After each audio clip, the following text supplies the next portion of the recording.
Nikatap karon sa social media ang video sa road rage nga nakuha sa usa ka netizen sa duha ka sakyanan nga daw naglumba sa kadalanan sa Barangay Basak, Mandaue City. Matod pa sa opisina sa Land Transportation Office 7 nga nailhan na nila ang duha ka drivers nga nalambigit sa maong insidente. Gani karong adlaw gipadalhan na sa LTO 7 og show cause order ang driver sa Picanto nga taga Lapu-Lapu City ug ang driver sa delivery truck aron mo patin-aw sa nahitabong road rage. We have already issued a subpoena requiring these two drivers to appear before the LTO office on November 8. Kay tanaw na to investigate further kay naganting na violation sa reckless. We'll see to it nga tanaw na to ilang sakinan basi na other violation sa registration or sa driver mismo kung ano na ba na ba sila driver's license during that time expired pa or we'll see.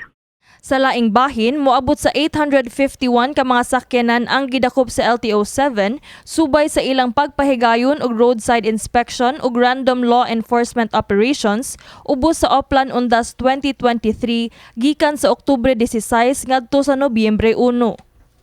Aduna say 14 ka mga colorum vehicles nga nadakpan og gi-impound dinhi sa Sugbo.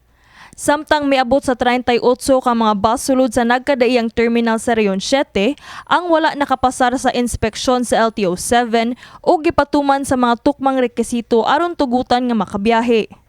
Kaning mga sakyanan gali labi na sa atong terminal nga wala na mo ginaalaw nga pabiyahe tapos ano to mga ilisligid, may mga defects and then amo lang gi-require sila nga i-rectify na ilang defects kay para i-allow na to sila nga mabiyahe. Ang gini-require is i-park lang sa ila sa ilang mga tagsa nga mga garage.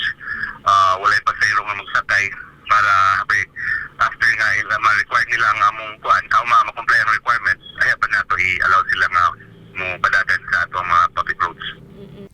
Sa pagkakaroon daghan paghihapon ang mga pasayro sa mga terminals nga pabalik na sa syudad human nga nanguli sa probinsya subay sa nilabayng eleksyon ug undas.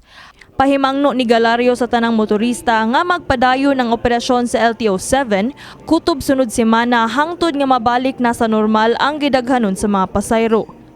We have the fact nga kinahanglan dagat nga sakyanan nga nasa kadalanan para mo carry sa in and out from the city because of the influx na po katong mga bakasyonista mabalik coming from different places outside of Cebu, outside of Region 7.